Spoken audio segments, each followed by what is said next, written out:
Okay, so let's start class. I'm going to review very quickly what we did last class.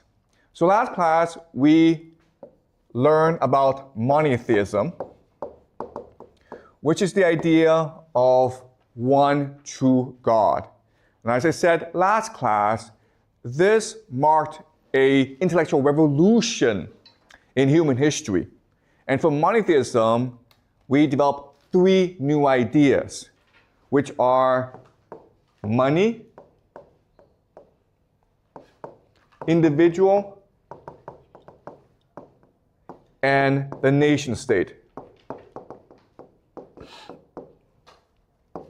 It's important to note that these ideas have always existed in human history, but with monotheism, these ideas became the dominant paradigms. And together, they will give us modernity and create the world that we live in today. Okay, so that's what we discussed last class. And remember, last class, we also discussed that this created a lot of problems for us. There are a lot of benefits, but there are also a lot of consequences. Okay, so we're going to continue the story of humanity today. And today, I want to focus on a very specific question. Why do societies rise and why do they fall? Okay, and I know that these first few classes may seem abstract and theoretical, but that's because we're developing the analytical models in order to better understand our world. So as we move on, we will start looking at very concrete examples. But for the first few classes, please be patient. We are going to develop the theory to understand the world. All right? So let's discuss societies, why they rise, and why they decline. Now, unfortunately, we live in a world in decline. So there are lots of signs that the world is in decline. What are these signs? Shout out some signs. Wars. Yeah, very good, okay? So you have conflict and wars. You look at the situation in Ukraine, look at the situation in the Middle East. But also, you may have seen the news and you have seen conflicts arising in Southeast Asia, Thailand, Myanmar. Also, Trump is about to send US troops to Mexico and Venezuela. Okay, so we live in a world of conflict. And that tells us that the world is in decline. What are some other signs? Environmental issues. Good, yes. So you have climate change. Okay, we are putting too much pressure on the environment, so the air, the water, the land is becoming much more toxic. Okay, good. What else? Good, yes. Unemployment is going up. But not only that, but people's attitude towards work is declining. We live in an age when people don't take work that seriously. People are not as enthusiastic. They're not as motivated to work hard as before. And we call this in China the Bailan age, right? The age of Bailan, meaning let it rot. Like, who cares? Don't take things too seriously. In America, the term is called quiet quitting. Okay, you pretend to work, but you're not really working. What are some other signs?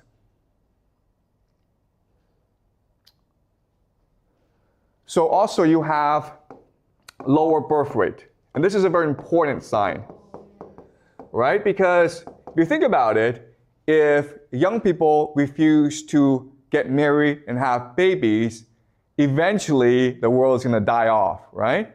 So this is actually a very important sign that the world is in decline. And we're seeing this happen throughout the entire world in all societies. The only exception is Israel and Georgia, but these are very small, rare cases. For most societies, there's rapid decline in birth rate. What are some other signs? Okay, you see a lower standard of living. Okay? And all this means is that inflation, right? So people make less money and they can afford less. Prices go up, but people's wages go down. So that's another sign of decline. Okay? What are some other signs? Health issues like diabetes or high blood pressure. Okay, you also see higher stress, right? Higher stress, people feel more anxious, people feel more depressed, people feel more stressed. Emotionally, they feel drained. Okay, what else? Okay, people are less optimistic, right? Okay, greater pessimism.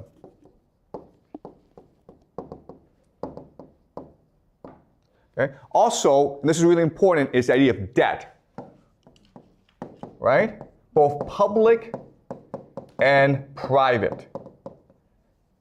There are lots of governments around the world that are facing a fiscal crisis. A fiscal crisis just means that they spend more than they take in tax revenue. There are many families in China, in the United States, throughout the world that are heavily in debt. Okay, so debt is a huge issue for the world today. Also, lower cohesion and trust. And what this means is that people no longer trust each other as they did before. Society is less cohesive. If you walk on the street and you see a man on the street bleeding or hurt, you're less likely to help him. Okay, and this is very true not only in China, but also elsewhere as well. So lower trust issues. What are some other signs? Disease. Okay, greater disease, yeah. Okay, increase in disease. People are less healthy than before. People are more stressed than before. People are less optimistic. So we can go on and on and on because the signs of rapid social decline are too many.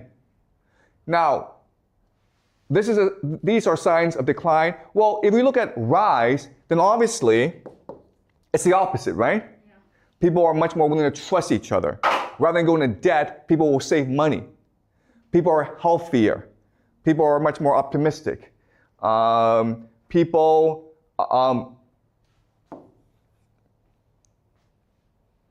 are having lots and lots of babies, right?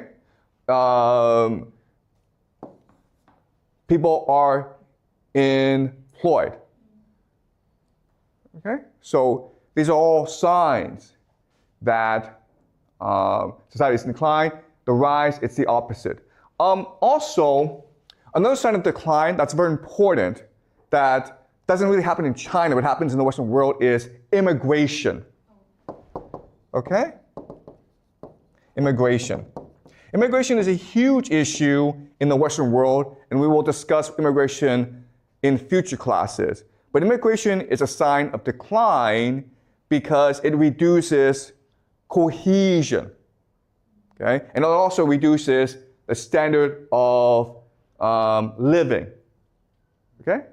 Another sign of decline is also housing prices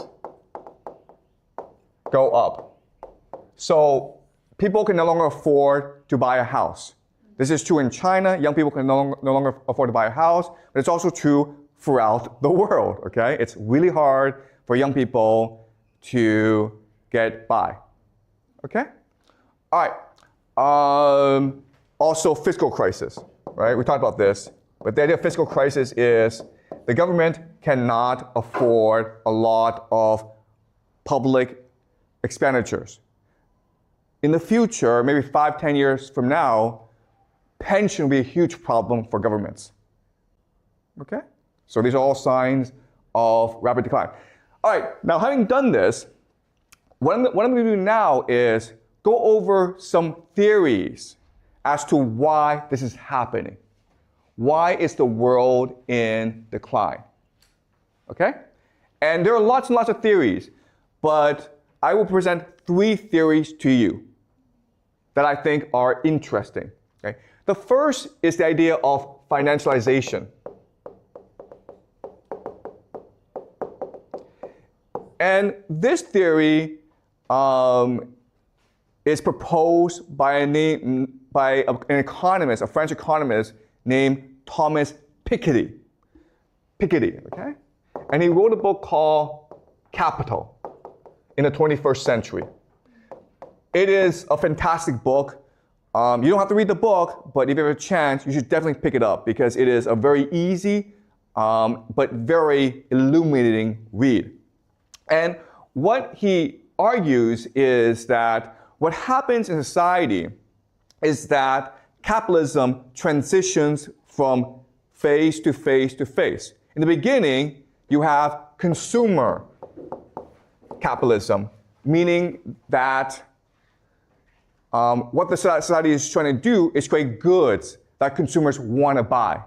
This is an era of rapid wealth generation. Then you move into financial capitalism, which is a period of investment. Rather than build factories, you put the money into the stock market. Okay? So you're trying to generate as much money as possible. But what we discussed last class that's very important is wealth and money are not the same thing. So in the first phase, consumer capitalism, you focus on the generation of wealth. In financial capitalism, you focus on the generation of money. And then you move on to monopoly capitalism, which is where just a few companies control everything. And we live in an era of monopoly capitalism. And this happens because it is much more profitable for companies to be monopolies than to be in competition with each other. Financial capitalism is looking to create as much money as possible, not as much wealth. And so a few companies come to dominate, become monopolies. And that's the age we live in today. Okay? Now, why is this important? It's important because when we make this transition, people are no longer focused on working hard. They're only focused on speculating. All right? So let me give you an example. Let's just say I'm an entrepreneur and I want to make as much money as possible. Well, what I do is I build a factory.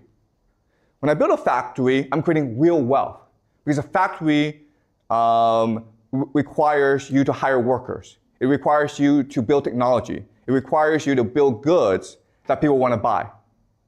But after I build a factory and I make a lot of money, I want to take this money and let it grow as fast as possible, so I put it in a stock market. Okay? And that's just how people behave. The problem is that if too many people do that, then no one's really working. No one's creating real wealth in the economy. The other problem is that because of the way capitalism is set up, if everyone's putting the money in the stock market grows too fast. And the real economy does not grow that fast, okay? And the difference is stark. Thomas Piketty spent a lot of time going over income tax, just looking at how much tax people paid. He did a lot of statistical analysis. And what he discovered is the real economy in late-stage capitalism will grow about 2%. The financial economy will grow at 5%. Okay? And this is really key. What this is telling us is that if you have $1 million, you could choose to go and open a restaurant, or you could choose to invest in the stock market. If you open a restaurant, you will make at most $20,000 a year. But if you were to put in the stock market, you would make $50,000 a year. So everyone's going to put all the money in the stock market, which allows for the stock market to increase. But the real economy is not improving. And therefore, you have all these issues arise. Greater unemployment, greater debt. No one's really working. Okay? So that's the idea of financialization. And what Piketty argues is that this is just a natural cycle. This is just a natural byproduct of capitalism. We live in an age of late stage capitalism. Is this clear to you guys? Any questions before I move on to the second theory? All right, let's move on to the second theory called elite overproduction. And this was proposed by a historian named Peter Turchin. And Peter Turchin spent decades looking at why societies rise and fall. He looked at the Roman Empire. He looked at the French Revolution. He looked at many different examples. And what he believed is societies fall, decline, collapse because of the idea of elite overproduction, meaning you have too many powerful people competing for limited positions of power. All right? So to understand this, I'm going to talk about another experiment called rat utopia. And rat utopia was a series of experiments conducted by an American scientist named James B. Calhoun. And what James Calhoun was trying to do in his experiments was trying to figure out what living in a world of abundance and wealth and security meant. After World War II, the world was divided between the United States and the Soviet Union. It was the Cold War. But it was also a time of increasing abundance due to technology and peace. And the population was increasing. So James Calhoun conducted these experiments to figure out what this meant for the world. So what he did was this. He had a room, okay, that was sealed off from the world. And in the room, he put in food and water and housing for a colony of rats. Maybe like 10 rats at first, but they quickly became 400, 500 rats. And at first, the rats were really happy. But no matter how Calhoun configured the experiment, ultimately, the rats always ended up killing each other. Okay? So what he discovered is, if you live in a world of abundance and security, the end result is the rats always kill each other. And he kept on doing this for 20 years. And he could never, ever create a situation in which the rats lived peacefully. And he could never figure out why this was the case. And even today, there's a huge debate as to why this is the case. But he had a theory, okay? And the theory is this. The rats were not competing for food. They were really competing for status. All right. So let's think of this, okay? In a state of nature, in the real world, rats compete each other for mating rights, right? So you see a beautiful rat, and you fight over her, right? The rat who wins out is now the alpha male. And the alpha male can have as many female companions as he wants. Okay? And what do the other rats do? In nature, what will the other rats do? Fight against him. Well, the other rats will probably run away, go somewhere else, and find other female companions, right? Because everyone's trying to be the alpha male. But what's the problem with James Calhoun's experiment? Why do they fight each other? there's no place for them to go. They're stuck where they are. You understand? So status is what we call a zero-sum game. I win, you lose. Okay? There can only be one winner. But in nature, if I win, then the other rats run away and try to build their own colony. But in James Calhoun's experiment, there's no place for them to go. And so all that happens is they keep on fighting each other until they die. Okay? And that's the idea of elite overproduction. And that's what Peter Turchin says. The elite, the children of the elite, are always fighting for positions of power. Not normal people, it's the children of the elite. But eventually, the elite have too many children, and there are not enough positions of power. Okay? Another way of saying this is that in China today, there are too many graduates of Peking University, Beida, and Tsinghua University, Tsinghua, right? They want to be the big boss. They want to have the power, but there's too many of them. Okay? There's no place for them to go. And that leads to conflict in society.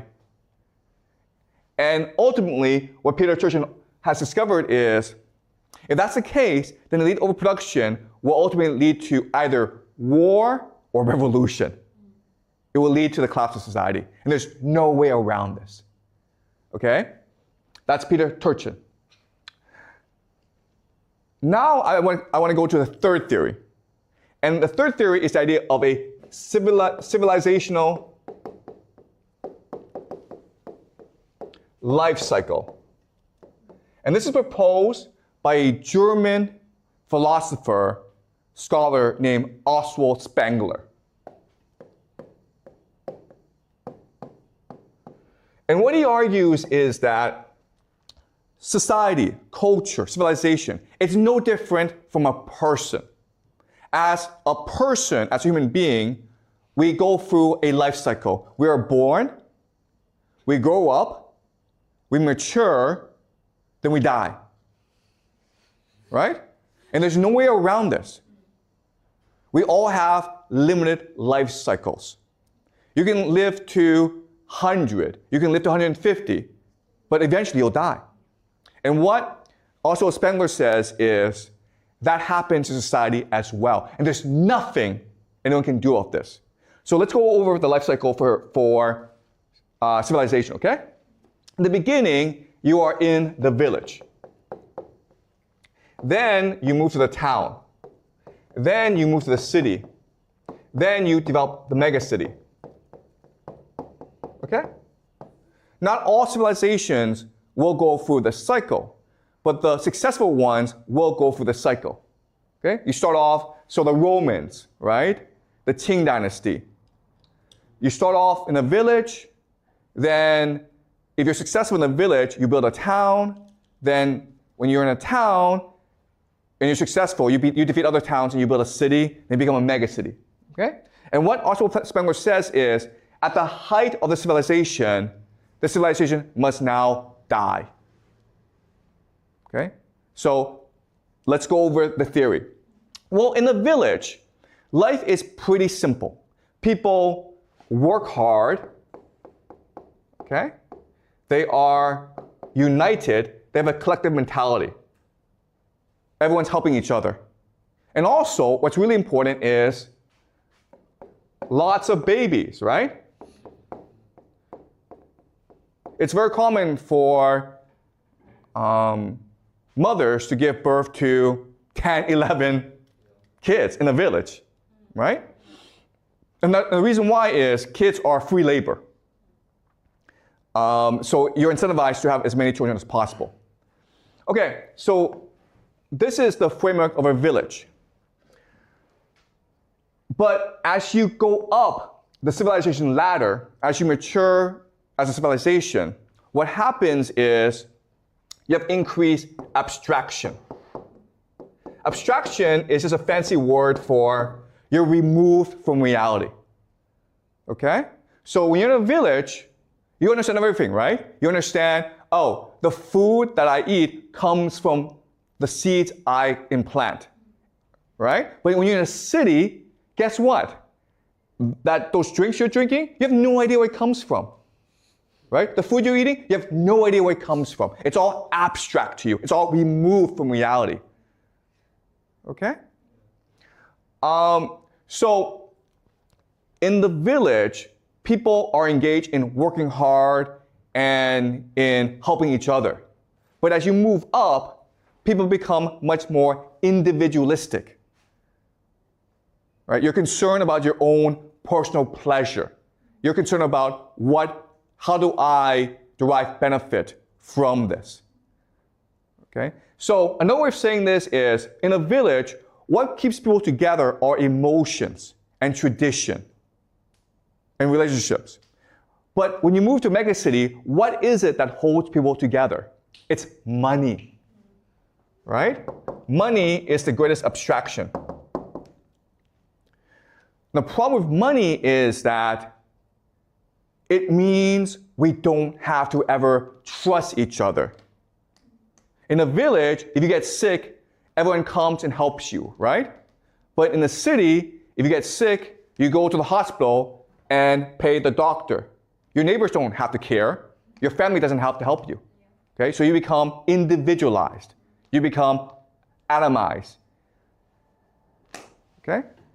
And in this megacity, what happens is, because you are concerned only about your own individual pleasure, you don't work hard anymore. In fact, what you want to do is you want immigrants to work for you, right? You no longer care about other people. All you care about is yourself. And guess what, guys? You don't want to have any children, okay? And that's why the megacity represents the death of civilization.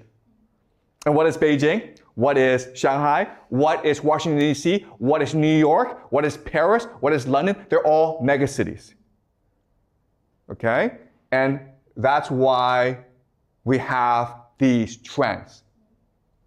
And what Oswald Spengler says is, there's nothing anyone can do about this. It is a natural life cycle.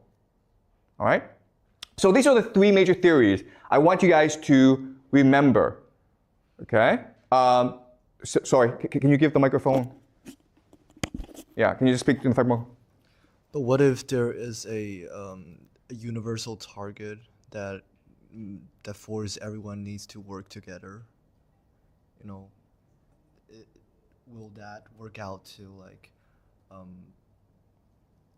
everyone just put down all of these problems and figure out the... Yeah, okay, I understand. That is a great question, okay? So the question, to rephrase it, okay, is, yeah, but what if there's an external threat, okay? An external threat. If there's an external threat, then surely this system, this life cycle, can be extended, right? And external threats are examples of, hey, let's say there's an alien invasion. Let's just say China's being attacked by the United States, right? And unfortunately, the answer is, it does not matter. Because once you've reached the point of a megacity, first of all, you're so selfish, you're self-absorbed, you are not aware of external threats. The other issue is, you're no longer capable of working together because you don't trust each other. Okay? So the external threats factor doesn't really matter. But that's a great question. Thank you for asking, okay? Yes, in theory, oh my God, if aliens come, then humans would unite. No, that's not what would happen, okay? What would happen is certain factions of humans would try to align with the aliens to conquer everyone else.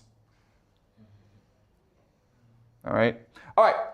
So having gone through these three theories, what I'm going to do is combine them together to create a comprehensive, holistic, broad theory of why societies rise and fall. Okay? All right. And the problem with theories is they are simplistic and inaccurate and imprecise. So I warn you that this theory has limitations. But for our purposes, what we want to do is have a working framework. And then when we apply this framework to concrete examples, we can better refine this framework, okay? All right, so I warn you that this framework, there are a lot of problems with it, but it is a useful tool for us to analyze society in the past, okay? All right, so I'm going to make generalizations about how society is structured. So at the core of society, the very powerful people, these are certain families, okay? These are the founding families of this nation. And there's not that many of them, maybe 10, maybe 100, okay? But at most 100. So if you go back to the Roman Empire, and the Roman Empire controlled most of Europe, as well as Anatolia, Egypt. It was a huge area, but really there were only about 200 families that controlled the Roman Empire, okay? All right, so how these families express power, how they control power in society is through three mechanisms, okay? Three pillars of power. And these three pillars are finance. Okay? Finance, we talked about last class, it's just central banking, all right? Second pillar is religion. Religion is just what people believe, how to control what people believe. Now, the religion of today is science and technology. Okay? And the third pillar is intelligence or spies.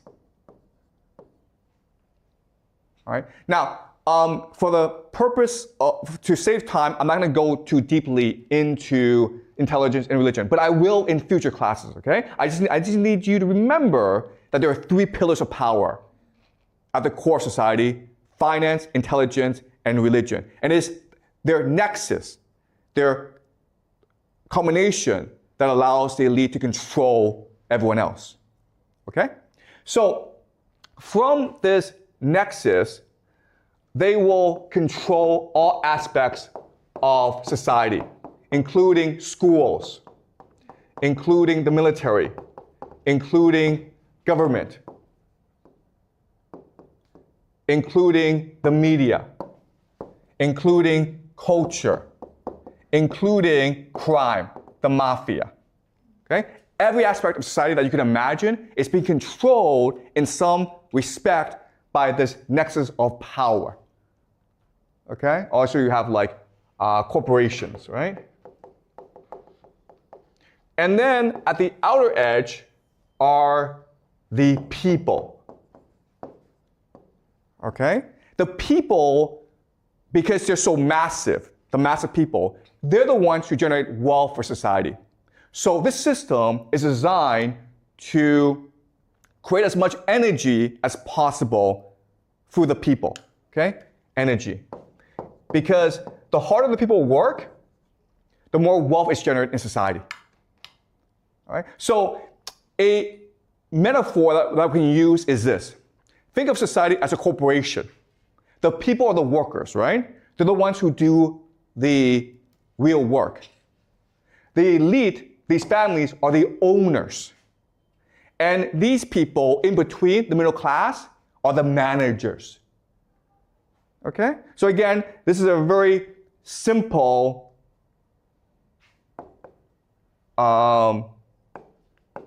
metaphor, and it's not accurate, but it's useful for analysis.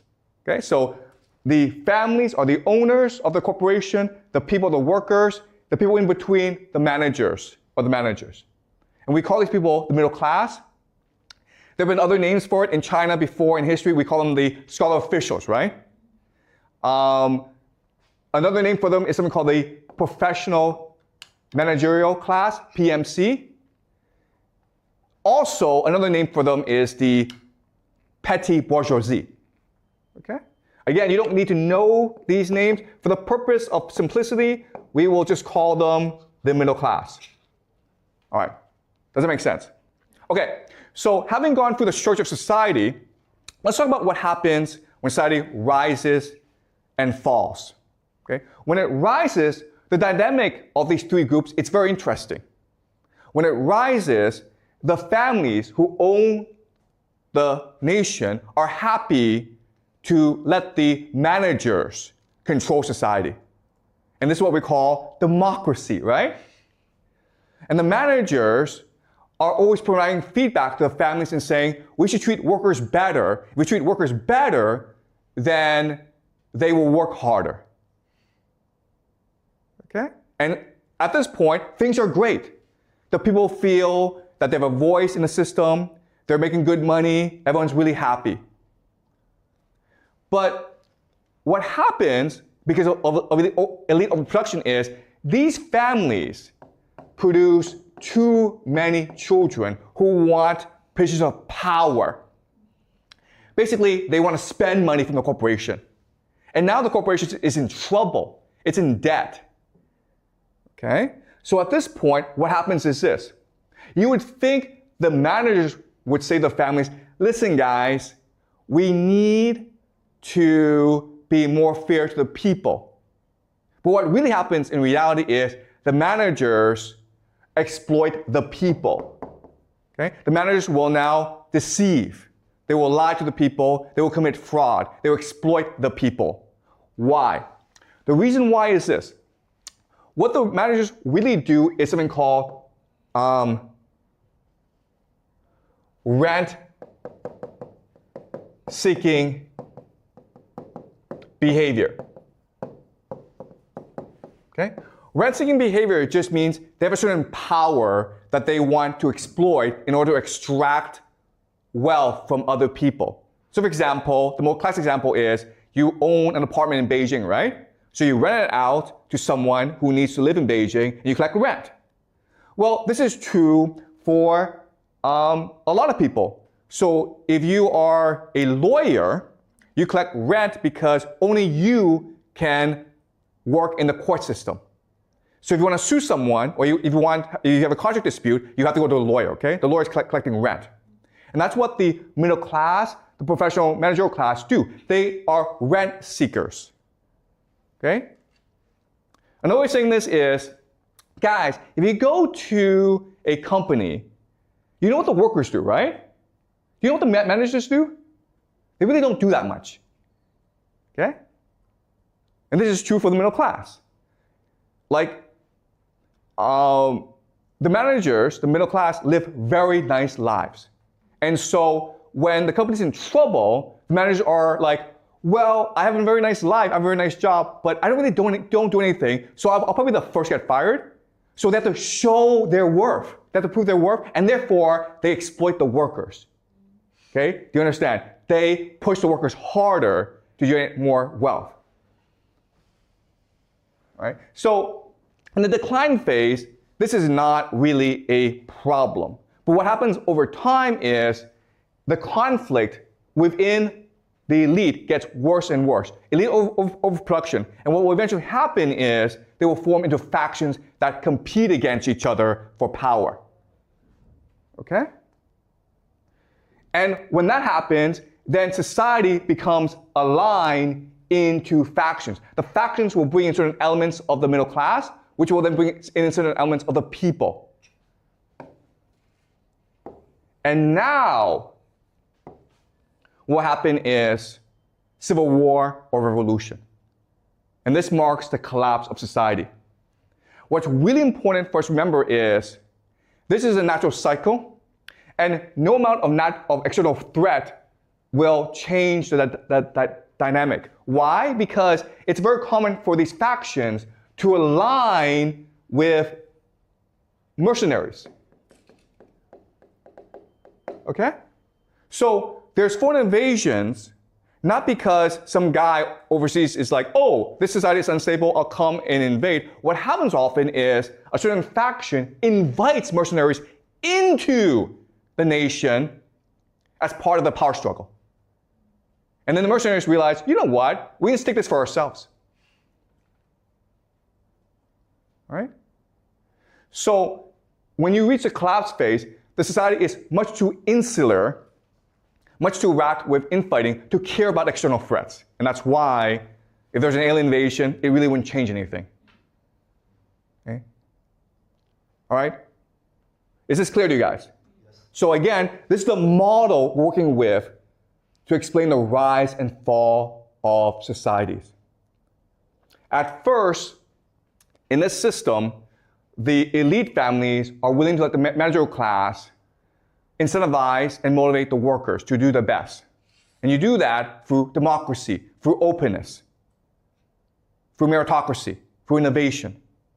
But over time, as these elite families have more and more children, and these children are engaged in rent-seeking behavior, they basically want to steal profits from the corporation. The corporation runs into trouble, and the managers are forced to coerce the people, which leads to greater conflict. And eventually, over time, the collapse happens when society breaks up into different factions, which leads to civil war or revolution or war. Okay, so that's a model we're working with. All right, any questions? Are you guys clear about this? Yeah. What if they just don't have that much children? Excuse me, what's the question? What if the elite families don't have that much children? Will this model still works? Oh, that's a great question. Okay. So what if families don't have that many children? Okay, that's a really interesting question. And the answer is, these families, first and foremost, want to have as many children as possible. Right? Because how do you pass on your power? So maybe the middle class don't want to have that many children, but the elite will have a lot of children because they need to be able to pass on their power and privilege to their children.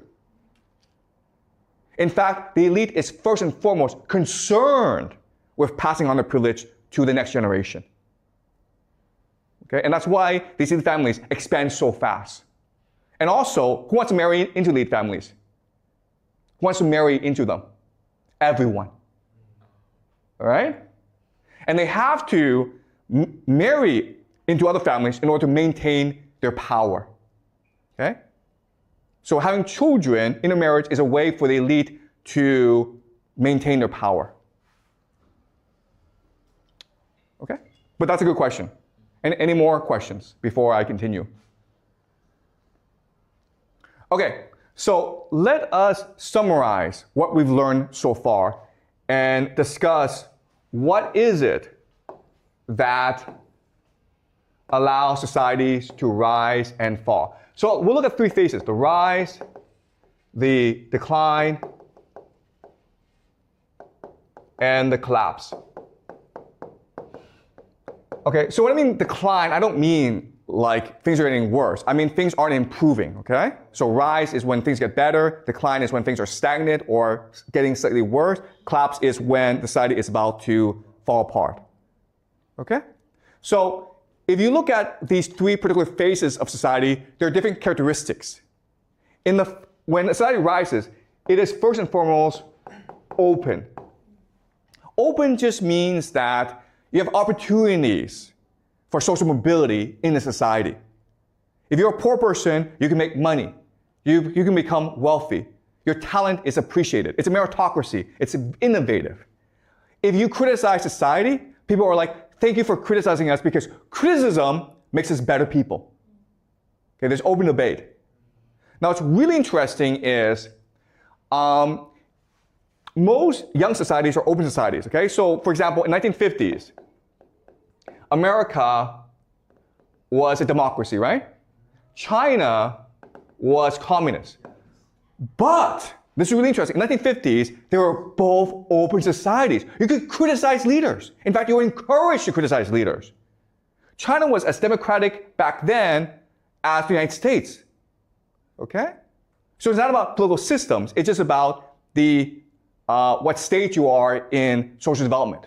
So if you're young, you're going to be open, you're going to be democratic, you're going to be meritocratic. You want to learn, so you will listen to criticism, okay? That's the first great characteristic of a society on the rise. It's openness. But When you reach a decline phase, guess what? Society becomes bureaucratic. Okay? Bureaucratic. Why? Because if we go back to this model, as the company loses more and more money, the managerial class is concerned with maintaining their jobs. So they become bureaucrats. Okay? They have to prove their worth. So they create a lot of paperwork. They make everyone follow the rules. Society becomes more and more bureaucratic. Then in the collapse phase, society becomes authoritarian. Okay? Before decline, it's all following the rules. Now it's just rule by force. Okay? But there's another way of saying this. In the rise phase, what matters is the consent. Okay? So these three groups, the elite, the middle class, and the people, they're all working together to improve society. There's consent. But when you hit the decline phase, now there's deception. And then when you hit the collapse phase, it's coercion. So let me give you an example. Let's just say we are in the rise phase, right? Well, we want to go to lunch. So we discuss where we go to lunch. I want to go to McDonald's, but you guys want to go to Pizza Hut or KFC. We have debate, and then eventually we vote, and whoever wants to go, like the majority wins, okay? That's the consent phase. When we hit the decline phase, deception, I'm the teacher, so I say to you, hey guys, let's go to McDonald's because Wang Fei will be there, or Jack Ma will be there, or it's free hamburgers today, okay? I'm lying to you to get what I want. And then in the collapse phase is, I say to you, I'm the teacher and I will beat you up if you don't listen to me. Okay? So in the rise phase, what matters first and foremost is unity of the people. We're all working together. There's empathy. There's concern for other people. I want to be your friend. We need to work together to make society better. Okay? But in the decline phase, it's really about stability. It's about making sure that society maintains a status quo. Okay? When we reach the collapse phase, it is survival. Screw you. I want to live, and if I have to kill you, I'll kill you. All right? So this is a map that shows us what happens when society rises, declines, and collapses. Now, what's really interesting about this is the timing, okay? So if you actually look at societies, the timeline, it goes like this, okay? There's a steep rise, the decline is slow, and the collapse is sudden. So people think, oh, decline, things get worse, but we follow this trend, we'll still be here, but actually the collapse happens really fast. Why? The reason why is this system cannot survive external shocks. So external shocks is a perfect storm of crises. So another way of saying this is, maybe society prepares for, okay, if there's a plague, we'll do this. If there's a climate crisis, we'll do this. If there's a drought, we'll do this. If there's a war, we'll do this, okay? But what society is not prepared for is these things happening all at once.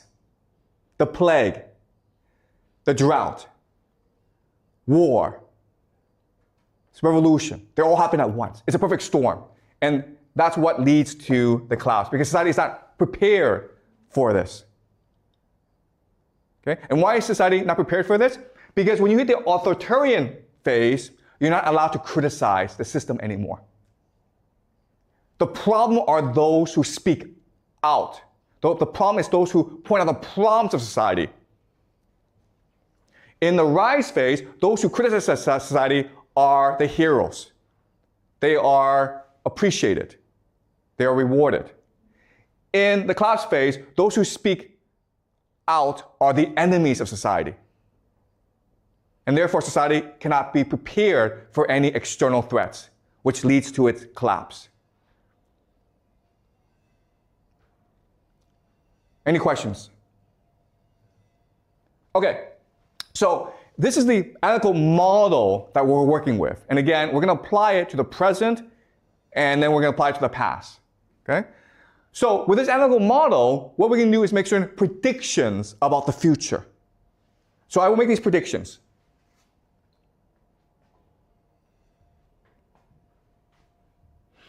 And I expect these things to happen in the next 5 to 10 years. 5 to 10 years. Or 10 to 20 years. Okay, I don't know the time frame, okay? But I expect these things to happen. Okay, the first thing that's going to happen in the Western world is decline of democracy and freedom. So remember, in the rise phase, society is democratic and open and meritocratic. But as you move on, it becomes more bureaucratic and ultimately authoritarian, okay? So we will see the United States, Europe become much more authoritarian. You will see a collapse of democracy and freedom in these nations. And already we're seeing this happen in the United States, where Trump is using more and more military to resolve issues. Right? So that's the first prediction. And this is going to happen throughout the Western world.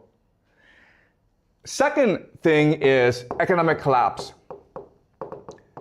So as people have less and less right to speak up, they feel less invested in the system, they're less willing to work.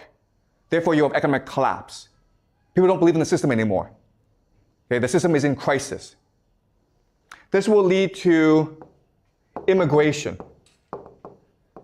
The government is like, you know what, if the people don't want to work, screw them, let's bring in immigrants to do the work. Okay, let's replace our population.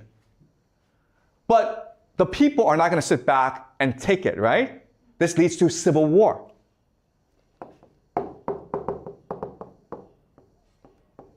People are not killing each other on the streets. And the government is like, you know what? If we continue to let them fight, eventually they're going to come after us. So what we'll do is send them off to like these stupid, pointless wars overseas. Okay? So now you have stupid wars. Stupid foreign wars. And these are my 5 predictions for the world for the next 5, 10, 20 years. Okay? Europe and America will see less freedom and democracy. There'll be economic collapse, increased immigration, civil conflict, and then ultimately stupid foreign wars. And I'm not saying this happens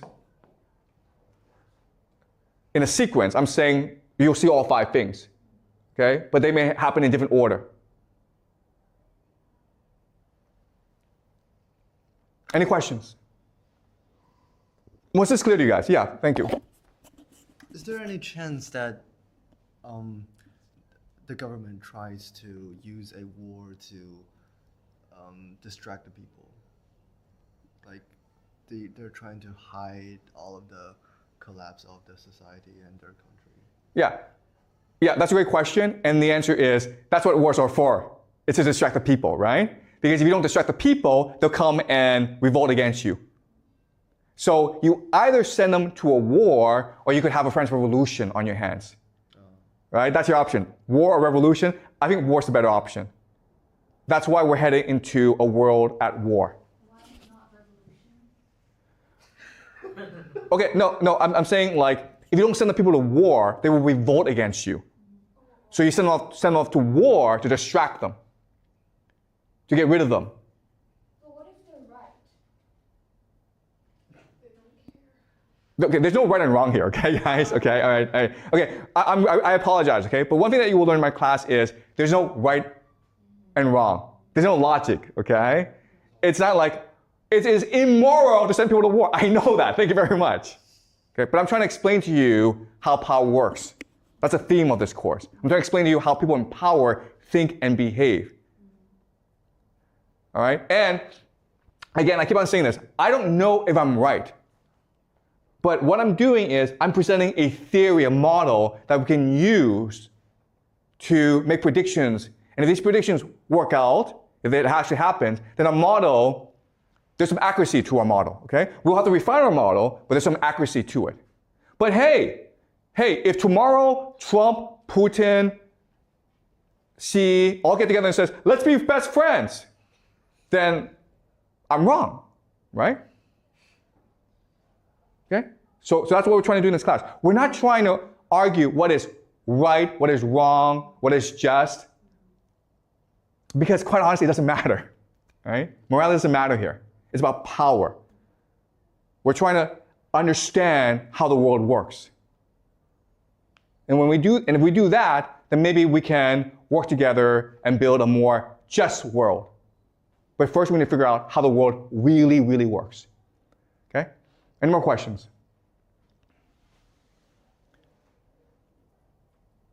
Okay, great guys. So we'll continue this story next class. I'll see you guys next class.